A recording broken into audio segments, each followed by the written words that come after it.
Welcome to the wonderful world of wellness with Dr. Andy Mencia. This medical program heard from 7 to 7:30 each Saturday right here on WSBR 740 AM is brought to you by the Adult and Geriatric Center under the medical direction of geriatrician Dr. Andy Mencia.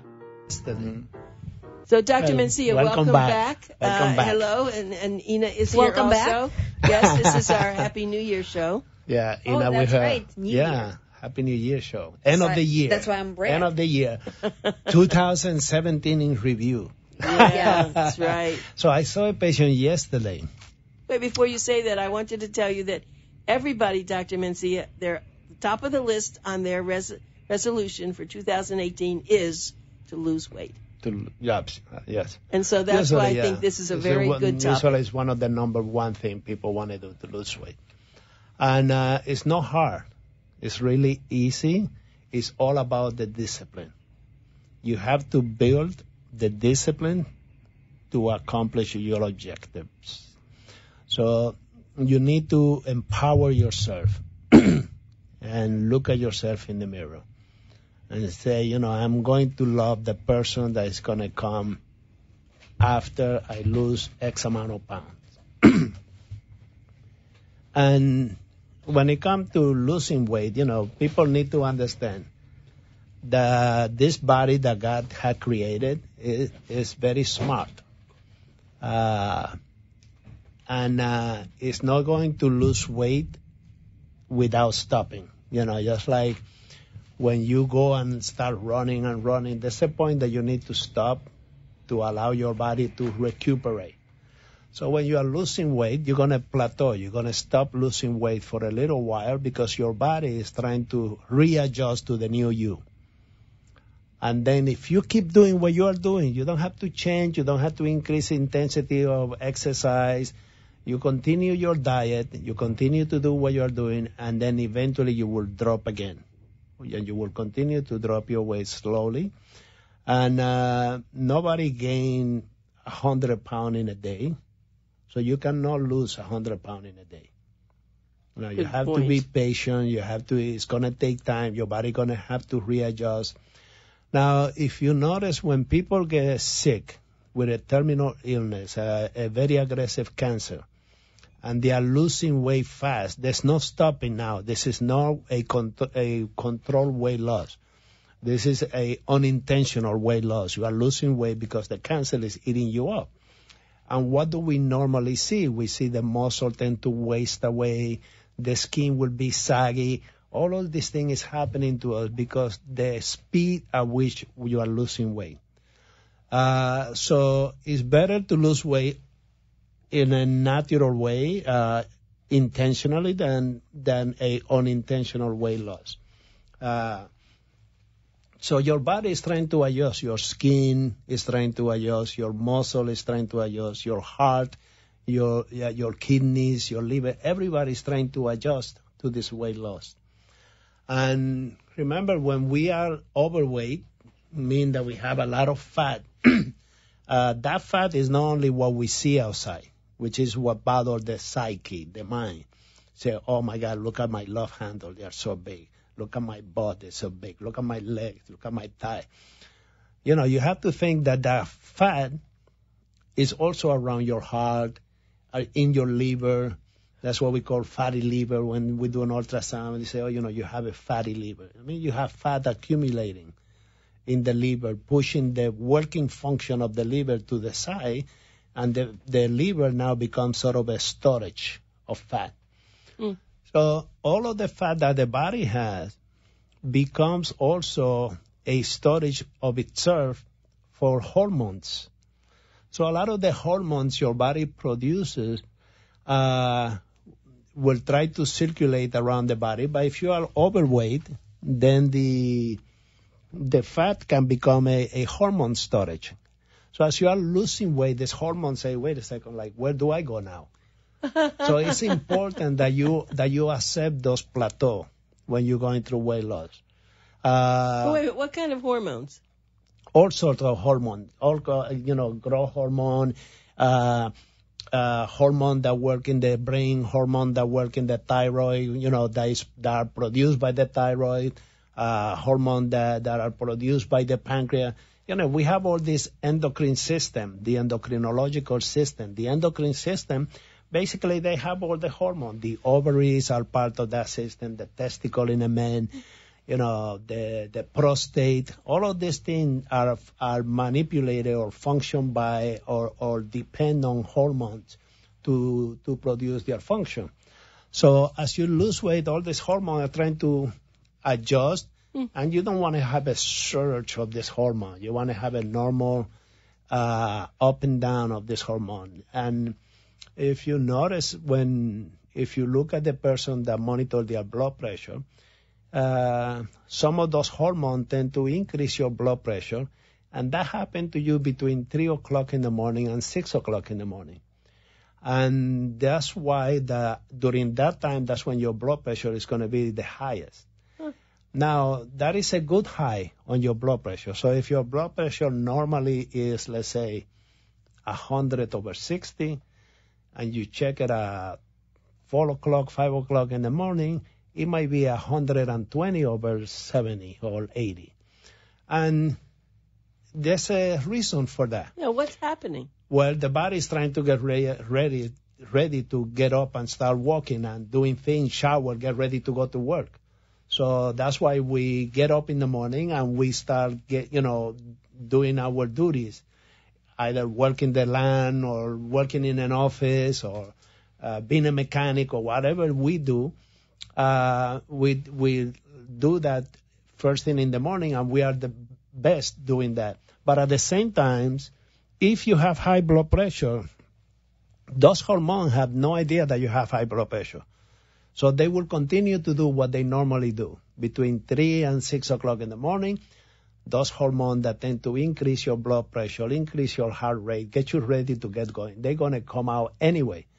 So a person with high blood pressure can have a blood pressure now much higher.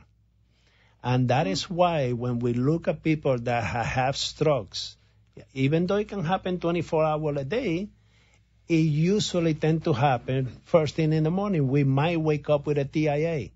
We might wake up with a stroke. And they say, he went to sleep or she went to sleep and suddenly woke up with, one side of the body was weaker than the other. That means you already have high blood pressure. You were neglecting that blood pressure. And now that normal surge on blood pressure is what's going to hit the brain or the heart or what have you. So we need to understand how the body functions. And we were talking in the previous half hour about mind over matter. So if losing weight, it is important, and it all starts with a good diet. And I tell my patients, some of my patients say, doctor, I just have no time to go to the gym. I have no time right now to exercise. I say, that's okay.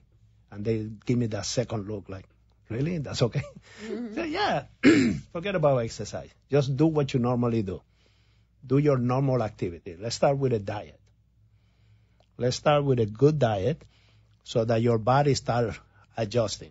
Because once you start with a good diet, then you're going to notice that your weight, you're going to start losing some weight. You're going to start losing some of the fat is going to start moving out so they can be utilized as energy. Because you are not intaking outside garbage food loaded with excess amount of energy. So you are now allowing your own fat to be utilized as energy.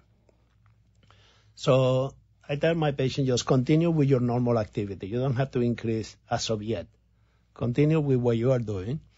And let's start with a good diet. And okay, I got to stop you there. So you keep saying about a good diet. And I know we don't have your wonderful Carol here, who is the great nutritionist, but just give us a very brief when you say a good diet. Now, I can't ask you what you eat because you're weird. I mean, you're so thin and so we can't talk about you. But what is a good diet that you would tell a person who's maybe 20 pounds overweight? Right. A good diet is leaning toward vegetable, salad, if you're going to have meat, try to go for white meat versus red meat. So chicken, fish, turkey. Eat lean meat. Keep the fat out of the way. Now, you can cook, let's say, your turkey or chicken with the skin, but you want to take it off before you eat it, because that's where the fat accumulate in the skin for those birds. So, eat lean meat and then stay away from starches. Okay. I love starches. Well, then you have to choose. You have to say, okay, I'm going to have... Okay, what starches then should I have? Stay away from white potato. Go with the yellow potato. The sweet potato. The sweet potato. Go with colorful food. Colorful vegetable. So, if you look at for example, the Greek salad, it's very colorful. It has the green and the red and the yellow, all this colorful vegetable, and go with colorful salad, colorful vegetable, and lean meat. And we didn't talk about fish. And fish, yeah, white meat, fish, turkey, and chicken. Just, go with white mainly. Now, there is nothing wrong from time to time. You're going to say, I'm going to treat myself with a nice steak today. Unless, you're going to go more vegetarian, then meat is out. But I'm going to go with a nice steak today. Have the steak, but get the fat out so that you eat the meat mainly. So spend the money on a filet mignon. Even if it's not a filet, some of the meat with the fat is going to be a little bit cheaper. So buy it. Just take the fat out. Before you cook it or after? You can do it after. You can cook it because the fat is going to give taste. Yeah, I know. That taste you are looking for. That's why we eat the fat, because of the taste it gives to the food. But if you can take it out even before, excellent. If you can cook it with that, just remove the fat now and then dry your meat before you put it. So take a paper cloth and just tap it dry.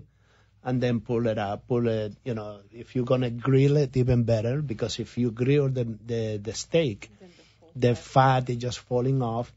And then again, you tap the excess amount of fat on the meat, and you can have your meat now with your salad and your vegetable.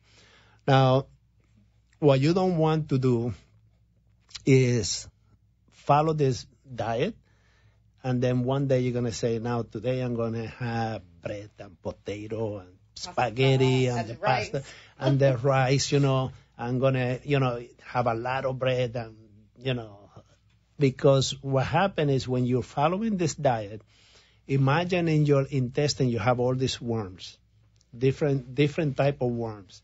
And those worms, when they don't get the fat and the starches, they start sort of dying out. And the only worms that stay up are the ones that like the vegetable and the white meat, the good worms stay up. Oh, really? And those we call receptors. They are not really worms. They are like receptors. But I like worms better because that makes it make it more, right, then more we know alive. It's disgusting. Yeah. Bring it to life. So you have all those, these other imagine worms. those worms, and they start dying out. And in medicine, in science, we call those receptors, that concept, we call it up-regulation and down-regulation. Huh, I never heard that. So when you have something that affects certain type of receptor, let's call them worms, you get more of them. You get up-regulated. So now you get, if you have 20, now you're going to have 40. So that when the fat come or the bread come, you have more worms out there to be able to process everything faster. So if you only have certain area in your intestine able to absorb food, if you increase the amount of bad worms, there's no space for the good worm to eat food. So the good worm get all strangulated because all the bad worms are taking over. That's upregulation. You are upregulating the bad worm, and you are strangulating or downregulating your good worms. Wow, do I have worms? So Thinking about my worms. And we all do. And, worms or receptors, they are dependent on genes, our genes. Now, to help people understand and believe in what I'm saying, what I will say is I would take any of those individuals that listen to us that had been told in the past that they are pre-diabetic or that they have a touch of diabetes or that they are borderline diabetes, and they have followed a very strict diet, and they go back to the doctor and they have been told, no, you are not a diabetic. What you have done, you have downregulate all those worms that eat starches. And the genes of being diabetic go back to sleep. Because those worms, the orchestra director are those genes. So if we have family member with diabetes, there's an orchestra director sitting there in the pancreas waiting to be activated.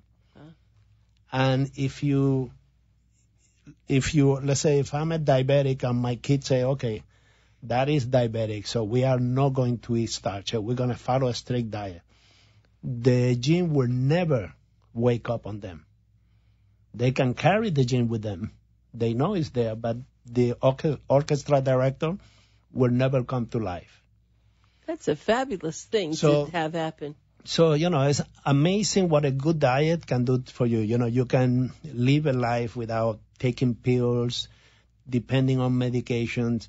And when I mean taking pills, and I sell in my office, just for convenience, I sell nutritional supplements. I take your vitamin D. The vitamin I take D. The vitamin D. And we do the vitamin B12, the things that are essential that the body actually needs and it's hard to get from the outside. I say, okay, I want you to get this supplement. But there are people out there that will take 40, 50, 60 supplements a day. Kidding. And they don't understand, supplements, they're competing for those worms to go in. So imagine you taking 10 supplements at the same time. They are fighting each other. They're going to end up in the toilet because the worm, they're just going to pass on by and say, which one do we go for here? And the supplement that has the better affinity is the one that is going to be absorbed. So even when it comes to supplement, I'm not a supplement taker. I take, my vitamin D when I need, my B complex when I need. I just look at my blood test and look at my lab, look at my cholesterol. If my good cholesterol is low, then I take my fish oil to bring it up. Now I eat salmon because it's rich in omega-3. I eat black olives, colorful salad. So with my diet, my good cholesterol is now 103. Oh, my heavens. Which That's is amazing. Excellent. Amazing.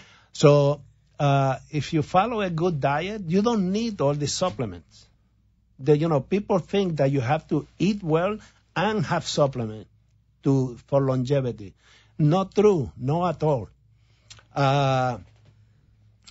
Supplement, it depend on the company that is producing it for you.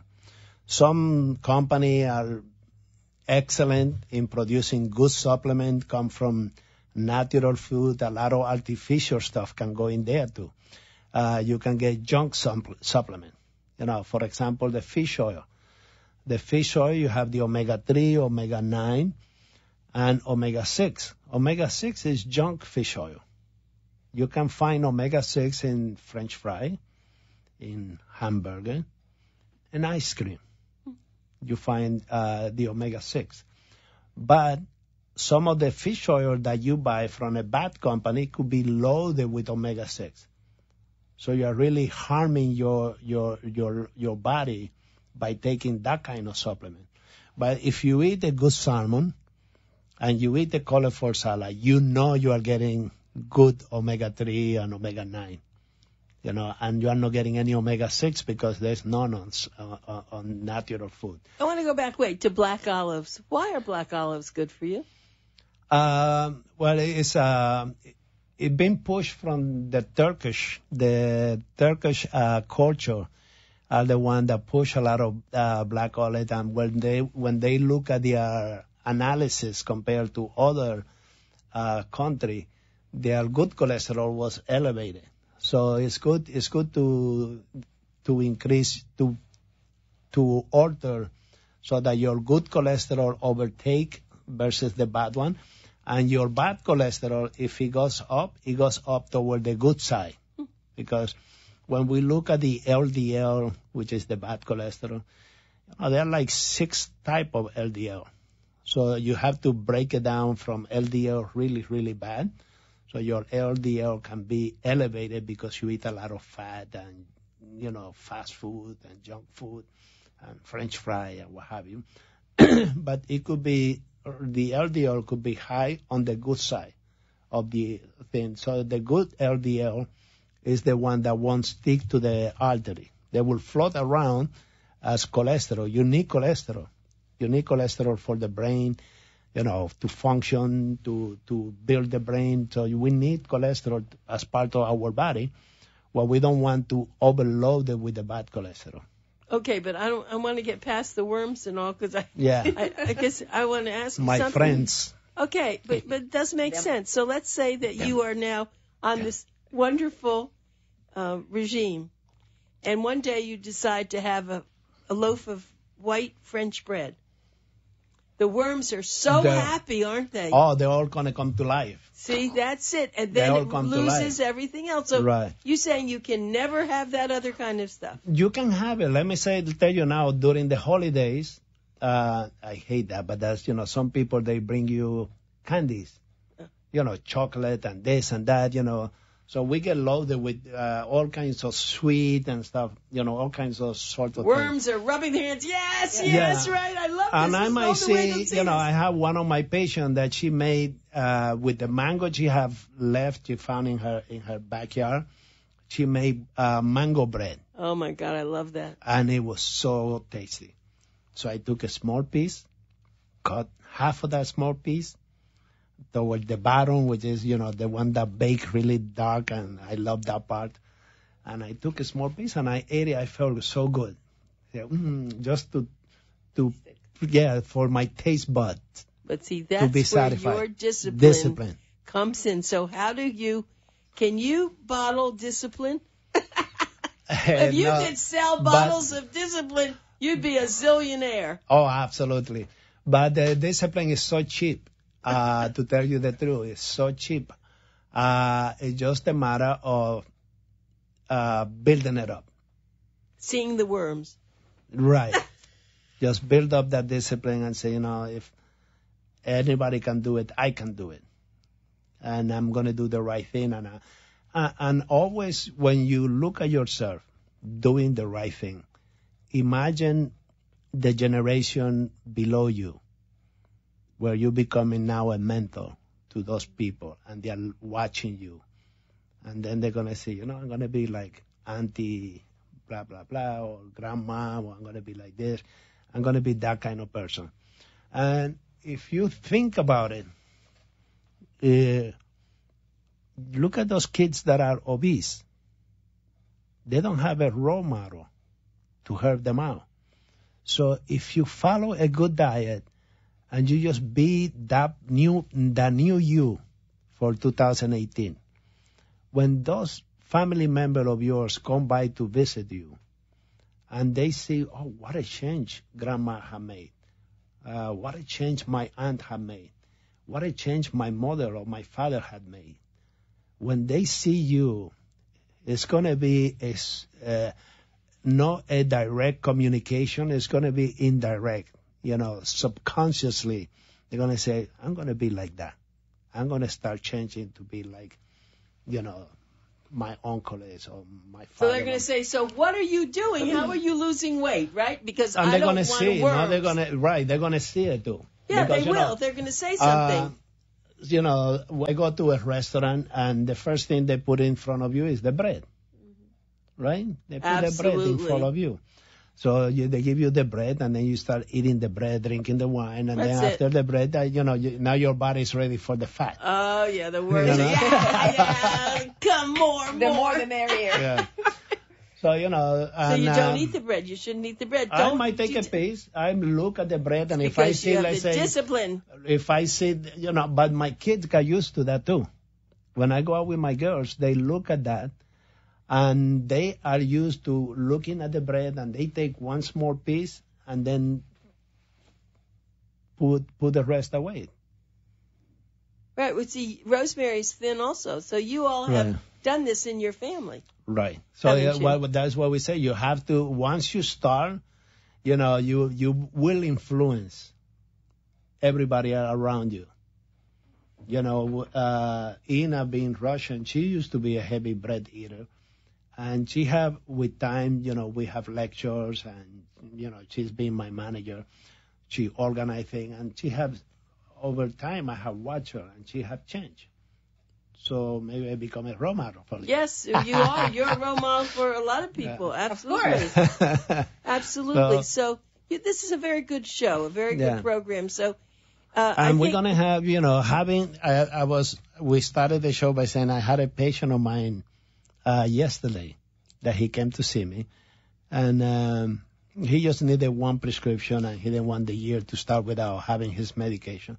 So he came by and he said, I was talking with this other person, and I was telling him that, I started seeing the nutritionist, the dietitian, and my sugar is getting better now without medication. I'm losing weight. I'm so happy. So me and him were both smokers. So he said, so now my next thing, I'm going to stop smoking. He was telling his friend, that's going to be my next goal. I'm going to work with Dr. Mencia so I can stop smoking. And so he was saying, so how much you pay the nutritionist? He goes, nothing. It's my doctor. My doctor has nutritionist. Wow. Oh, really? Who's your doctor? When he mentioned my name, he said, I know that guy. So the other guy knows me. He said, I got to go and see him because he also want to. That is a wonderful thing, Dr. Mencia. Having the nutritionist at a doctor's office is covered by all insurances. All insurance. Everybody will pay to see a dietitian because they'd rather pay for that and help you change your lifestyle than pay for medication for the rest of your life. Right. If you think about it, it's more economical. It's more economical, and we are now going to wish everybody a Happy New Year. This has been a great show. I think you have done a lot for a lot of people who want to lose weight and want to have discipline, and we're all going to remember the worms inside our stomach and the receptors. Mm-hmm. And we thank you so much for all year that you bring such great information and such enthusiasm. I tell you, Anita, just being with you, I could do the radio over the phone like some other folks will do. Way. But I love being with you, just coming here to see you and being in person here with you. I feel the same way. And Richard, such a, great person. He's there helping us. Oh, yes. Oh, my God. We forgot. Okay, Fort Lauderdale. Call them for an appointment, 954-489-1345. Of course, we've been doing commercials, so people will be getting it. But anyway. Boynton Beach now at 561-270-6494. Home visit services are available. This is Dr. Andy Mencia, and the company is AGIFL.com. You can get them on the web, and you can go look at. You should see all your YouTubes. And we have two nutritionists at the Boynton office. We have two nutritionists at the Fort Lauderdale office, and the Boynton office do open on Saturday for those people. And we're now going to have a hearing aid audiologist there at Boynton Beach. So this is going to be wonderful. Thank you so much. Thanks for listening to The Wonderful World of Wellness with Dr. Andy Mencia. Be sure to tune in each Saturday morning from 7 to 7:30 right here on WSBR 740 AM.